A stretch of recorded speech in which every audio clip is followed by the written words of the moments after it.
I am Erica Denise Rivera and I am from DSTM2A. And today, I am going to discuss and explain to all of you the types of tourism impacts. But first, let's define what is tourism impact.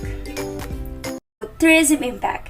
It may be defined as an effect brought about by directly or indirectly by tourism policies, tourism-related establishments and infrastructure, and also the tourist behavior. So now, let's go to the types of impact. We have 6 types of impact. The first one is actual or objective impact. Next is perceived or subjective impact. Next is quantitative and qualitative impact. The fourth one is direct tourism impact or indirect impact. The next one is accumulative and immediate impact. And the last one is tourism-induced impact. The first one is actual or objective impact. It is accurate data. It is real data. It is a real data based on what is gathered. Example, increase in population in the Philippines. So ito yun. So as you can see, here is the population of the Philippines as the time goes by. Every year, the population of the Philippines is increasing. The second type of impact is perceived or subjective impact. In this type of impact, it refers to the opinions or gods. It is based on what we already saw, and it is not based on accurate data. The third type of impact is quantitative and qualitative impacts. So, quantitative impact. It is a type of impact which can be measured and expressed in numerical forms. Let us say, exact numbers. So, example is the number of people employed by region here in the Philippines. So as you can see, here in the example, here's the percentage of the people employed in the Philippines by region. The next one is qualitative impact. It is a type of impact that can only be observed and described. For example, the social relationship between the local people and the tourists. For example, is the social relationship of the people of Kalinga province to the tourists. So here it is. Here is the short clip. The roads will end soon, then they'll have to continue on foot. For a long time, people didn't have the courage to come here, the land of the Kalinga, the headhunters. That's how terrifying the thought of the wild warriors lurking in the bushes was. Egan and Charlie are expected visitors.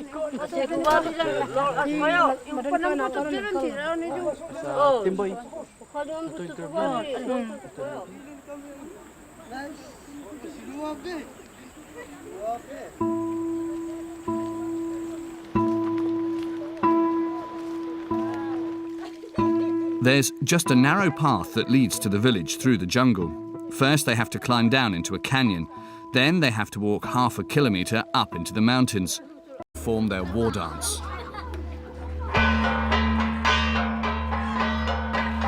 There's a custom for everything in Kalinga, a rule, a ritual. A pig is slaughtered in honour of the visitors.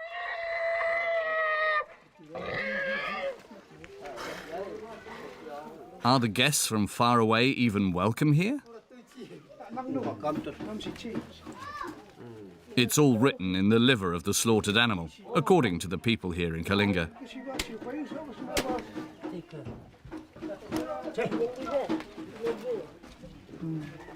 So trivia in Kalinga province, when they has a visitor, they kill a pig. And when the tourist is visiting, they search the liver of the pig for secret signs. If it is big, round and small, then it is a good sign. But if it is small and misshaped, then it's a bad sign. It is according to the local people of Kalinga province. The fourth type of impact is the direct tourism impact and indirect impact. So in the direct impact, it is a type of impact that has an immediate inflow from the tourism to the receiver of the impact. It has no intervention, it has no agencies needed. So for example is the fast food. So here it is. Next is indirect impact. In this type of impact, it has not direct result. It has a channel to communicate with the guest. So for example, my father is in the Kuwait, so there's the Balikbayan box. So before he sent us the Balikbayan box, he needed Makati Express to deliver that Balikbayan box to us here in the Philippines. So Like that, in the indirect impact, it has a channel to communicate with the guest.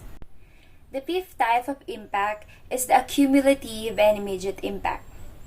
Cumulative impact. This type of impact is the cause and effect of the tourism development as the time goes by. So for example, the happenings in Ilog Pasig. So here's the short clip. For me, Ilog Pasig is the best example for a cumulative impact. Why? Because as the population there is growing, the trash and garbage is also increasing. As you can see, as the time goes by, the tourism developments affected. Squatting near the river without the most basic facilities like sewage treatment or running water has long been the only option for many of the urban underclass. The Pasig was declared officially dead over 10 years ago. Next is immediate impact. This type of impact has an effect for a single event for a short period of time. Example, in a concert. So here's the picture. So for the last type of impact, we have the tourism-induced impact, the reversible and irreversible impact. Reversible impact.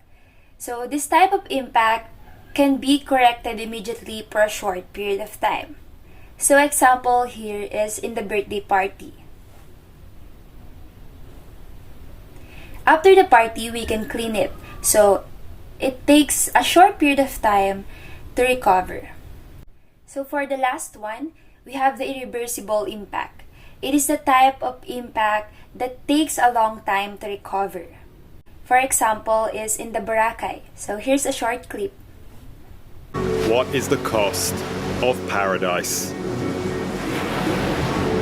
The white sand beaches of Boracay Island used to welcome over 2 million tourists every single year. But back in 2018, it all became too much.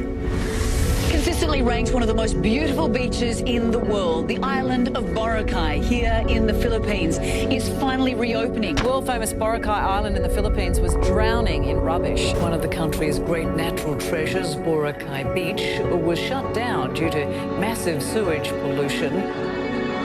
After years of neglect and wild beach parties, the government took an unprecedented step. I will close Boracay. Boracay is a cesspool. It is destroying the environment of the Republic of the Philippines and creating a disaster coming. The entire island was closed down for 6 months of rehabilitation and cleanup. But what is it like now? That's all. Thank you for listening.